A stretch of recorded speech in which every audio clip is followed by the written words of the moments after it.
Hi అండి. ఈరోజు మనం బాత్ పౌడర్ చేసుకోబోతున్నాము. అయితే బాత్ పౌడర్లో ఏముందిలే అని అనుకోమాకండి. ఇది మనకి మల్టీపర్పస్ పౌడర్ అనమాట.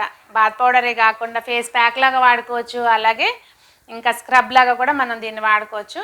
అయితే అది నా సొంతం కాదండి, నాకు మా అత్తయ్య చెప్పిన పద్ధతి ఇది.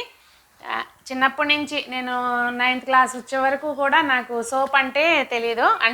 అంటే ఎప్పుడన్నా వాడుకునే వాళ్ళని తప్పించి ఎప్పుడు సున్నిపిండితోనే స్నానం చేసేవాళ్ళం.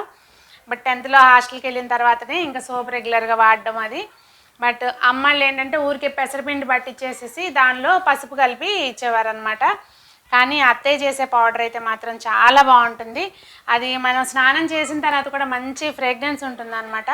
చాలా అంటే చాలా బాగుంటుంది. ఇప్పుడు అది ఏంటి, ఎలా చేసుకోవాలనేది చూద్దాము. నేను Sunitha, welcome to the Telugu housewife. ఒకవేళ మీరు ఫస్ట్ టైం చూస్తుంటే ప్లీజ్ ప్రీవియస్ వీడియోస్ ఒకసారి చూడండి. మీకు నచ్చి కంటెంట్ ఉంది అనిపిస్తే తప్పకుండా సబ్స్క్రైబ్ చేసుకుని బెల్ ఐకాన్ ప్రెస్ చేయండి. మీరు బెల్ ఐకాన్ ప్రెస్ చేయడం వల్ల నోటిఫికేషన్ వస్తుంది, వీడియోస్ మిస్ అవ్వకుండా చూడగలుగుతారు. మనము బాత్ పౌడర్ చేసుకునే ముందు దీనికి సంబంధించిన ఒక చిన్న ఇన్సిడెంట్ కాదు, ఒక చిన్న విషయం చెప్తాను, మీకు షేర్ చేసుకుంటాను. మా మ్యారేజ్ కుదిరిన తర్వాత మాకు అత్తయ్య ఈ పౌడర్ ఇచ్చారనమాట. నాకు ఫేస్ ప్యాక్ లాగాను అలాగే బాత్ పౌడర్ లాగా కూడా వేసుకోమని చెప్పి పెళ్లి లోపల ఇస్తే, మాది విలేజ్ కదా, పల్లెటూరు కదా, ఇంకా అందరూ దాని గురించి చెప్పుకోవడం అనమాట. ఓ వాళ్ళ అత్తగారు చక్కగా అదేదో పంపించారంట, తలకు పెట్టుకోవడానికి హెన్న ఇస్తే దాని గురించి కూడా అదేదో పంపించారంట అని చెప్పి అదో పెద్ద చర్చ అనమాట. అప్పుడు చాలా అంటే చాలా బాగుంటుంది. ఇప్పుడు మనం చేసుకుందాం రండి. ఇంకా దీని గురించి ఎక్కువ చెప్పను, నేను చూపిస్తాను రండి. ఇప్పుడు ముందు మనం ఒక బేస్ పౌడర్ అనేది ప్రిపేర్ చేసుకోవాలి. దానికి నేను ఇక్కడ ఒక కప్పు, మీరు దేంతో అయినా తీసుకోండి, కొలతకి గ్లాస్ పెట్టుకున్నా, కప్పు పెట్టుకున్నా, బౌల్ అయినా ఏదైనా పర్లేదు. మీకు నేను జస్ట్ మెజరింగ్ కప్పు చూపిస్తున్నాను. దేంతో అయితే ఇది తీసుకుంటారో కప్పు అవనివ్వండి, గ్లాస్ అవనివ్వండి, మళ్ళీ చెప్తున్నా. ఒక కప్పు పెసలు తీసుకున్నాం కదా, దీనికి పావంతు శనగపప్పు తీసుకోవాలి.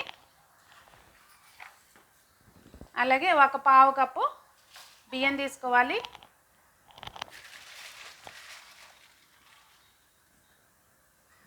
ఒక పావు కప్పు ఇది ఎర్ర కందిపప్పు అంటారండి, అంటే మసూర్ దాల్. ఇది ఎర్రగా ఉంటుంది, కందిపప్పు టైపే. ఇది స్కిన్కి చాలా అంటే చాలా మంచిది. ఇది ఒక పావు కప్పు. ముందు మనం చక్కగా వీటన్నిటిని కలిపేసుకుని వీటిని పౌడర్ చేసుకోవాలి. తర్వాత అప్పుడు దీనిలోకి ఏం యాడ్ చేయాలనేది.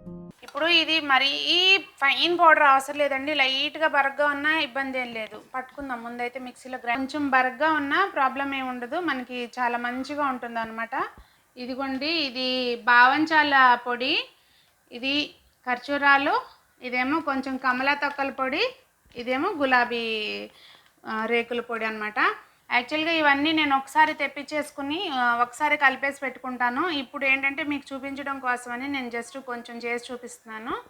ఇవన్నీ విజయవాడ నుంచి అత్తయ్య వాళ్ళు తీసుకొచ్చారనమాట. మనకి ఎక్కడైనా సరే ఈ ఆయుర్వేదం ఐటమ్స్ అమ్ముతారు కదండి, ఆ షాప్స్లో ఈజీగా దొరుకుతుంది. ఇక్కడ ఇప్పుడైతే మాత్రం విజయవాడలో 1 టౌన్ నుంచి తీసుకొచ్చారు అత్తయ్య వాళ్ళు.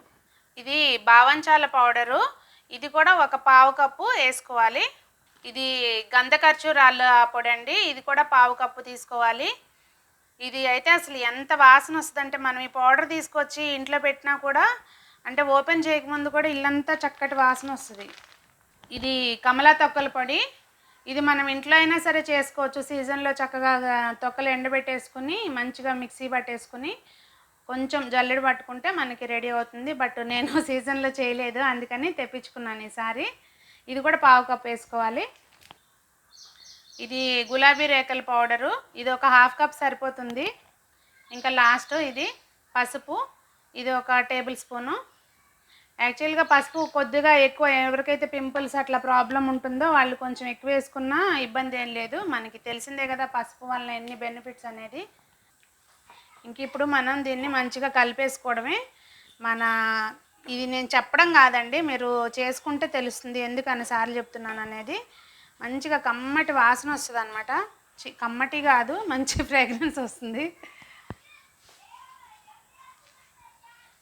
చాలా బాగుంటాయి. 1 టౌన్లో హోల్సేల్ షాప్స్ ఉంటాయి అన్నమాట, ఈ పౌడర్స్ అన్నీ అమ్మేవి.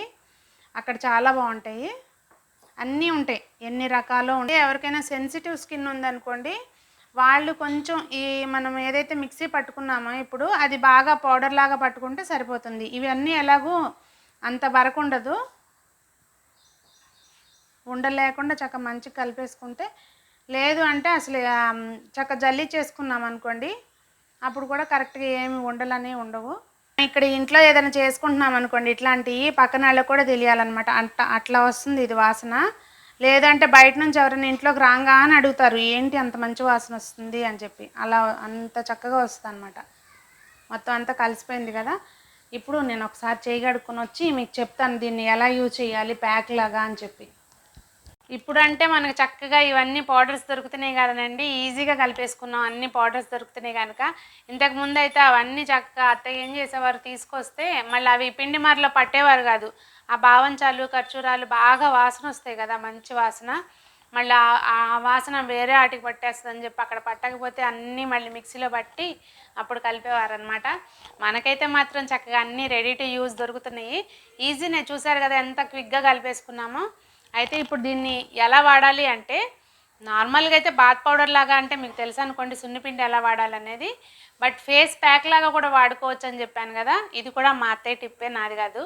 దీన్ని చక్కగా పాలల్లో కలిపేసుకుని కొద్దిగా ఒక చుక్క నువ్వుల నూనె, కానీ అత్తయ్య అయితే నువ్వుల నూనె వేస్తారు. బట్ మీ ఇష్టం, మీకు ఆలివ్ ఆయిల్ కనుక ఉండి వేసుకుంటే ఇంకా బాగుంటుంది. వేసుకుని చక్కగా పేస్ట్ లాగా చేసేసుకుని ప్యాక్ వేసుకుంటే మీరు ఒక్కసారి వేసుకున్నాకే మీకు ఆ డిఫరెన్స్ అనేది మీకే తెలుస్తుంది. అలాగే దీన్ని ఇంకా వేరేలాగా కూడా బాడీ స్క్రబ్ లాగా కూడా వాడుకోవచ్చు అని చెప్పాను కదా. స్క్రబ్ అంటే ఎలాగంటే ముందు మనం చక్కగా నలుగు పెట్టుకుంటాం కదా ఆ టైప్లో. కాకపోతే ఏంటంటే దీనిలో మనం కొద్దిగా పచ్చిపాలు కలుపుకొని పేస్ట్ లాగా చేసుకుని, కొంచెం పసుపు ఆల్రెడీ యాడ్ చేసుకున్నాం కదా, బట్ స్టిల్ ఇంకొక చిటికెడు పసుపు యాడ్ చేసుకుని కనుక చక్కగా ఒంటికి నలుగు పెట్టుకుంటే, ఆ తర్వాత నేను చెప్పేది ఏముంది మీకు తెలుసు అనుకోండి, నలుగు పెట్టిన తర్వాత స్కిన్ ఎలా ఉంటుంది అనేది. కాకపోతే మనకి ఒళ్ళొంగక పెట్టము. ఇంతకుముందు చక్కగా ఫ్రైడే అంటే నలుగు పెట్టుకుని తలస్నానాలు చేసి ఇవన్నీ ఎక్కడున్నాయి అప్పుడు, ఈ ఫేస్ ప్యాక్లు స్క్రబ్బులు ఈ గొడవ అంతా ఎక్కడుంది నాకు కూడా తెలీదు. ఇన్ఫ్యాక్ట్ నాకు అసలు మా పెళ్ళప్పటికే ఇవన్నీ ఏం తెలియవు అనమాట. ఓన్లీ ఏంటంటే చక్కగా శుక్రవారం వస్తే నలుగు పెట్టుకోవడం, తలస్నానం చేయడం, అది కూడా అమ్మాళ్ళు చేసి ఇచ్చిన కుంకుడు రసము మందారాకులు వేసి కలిపిస్తే ఆడితో తల స్నానం చేయడం తప్పించి ఈ షాంపూలు ఈ ప్యాక్స్ ఇవన్నీ ఎక్కడున్నాయండి ఇంతకుముందు. చక్కగా మనం అప్పుడే, అందుకే మన హెల్త్ ఈ మాత్రం మన స్కిన్ కానివ్వండి హెయిర్ కానివ్వండి మంచిగా ఉంది. ఇప్పుడు పిల్లలను చూస్తే ఇప్పుడు చిన్న చిన్న పిల్లలకి పింపుల్స్ ఎక్కడో దాకా ఎందుకు, ఈ పొల్యూషన్ ఒక రీజన్ అయితే, మన తినే ఫుడ్ అనొచ్చు ఏదైనా కానివ్వండి, ఈ సోప్స్ ఈ గొడవంతా లేకోకుండా చక్కగా పిల్లలకి కనీసం మార్నింగ్లో టైం ఉండకపోతే ఈవినింగ్ అయినా కానీ కంపల్సరీ, ఆడపిల్లలు అయితే మాత్రం కంపల్సరీ నేను సజెస్ట్ చేస్తానండి. ఈ పింపుల్స్ వలన వచ్చే మచ్చలు ఇవన్నీ కూడా తగ్గుతాయి. మనం ఎప్పుడైతే మన స్కిన్ పోర్స్ క్లీన్ అవుతాయో మనకు అసలు పింపుల్స్ రావడం అనే ప్రాబ్లం కూడా ఉండదు. సో తప్పనిసరిగా చేసుకోండి, మీరు యూజ్ చేయండి. ముందైతే అసలు చేసినాకే మీకే తెలుస్తుంది, అది యూజ్ చేయకముందే ఆ వాసనకే అసలు ఎంత మంచిగా అనిపిస్తుందో. ఆటోమేటిక్గా ఒక్కసారి కనుక మీరు వాడారనుకోండి ఇంకా వదిలేది ఉండదు. ఆటోమేటిక్గా మీరే మళ్ళీ చేసుకుని వాడతారు. సో ఈ వీడియో అయితే ఇది మీకు నచ్చిందని అనుకుంటున్నాను, అలాగే హెల్ప్ అవుతుందని అనుకుంటున్నాను. నచ్చితే లైక్ చేయండి, అలాగే మీ ఫ్రెండ్స్ కూడా షేర్ చేయండి. ఛానల్ని సబ్స్క్రైబ్ చేసుకోకపోతే సబ్స్క్రైబ్ చేసుకుని బెల్ ఐకాన్ ప్రెస్ చేయండి. Thank you.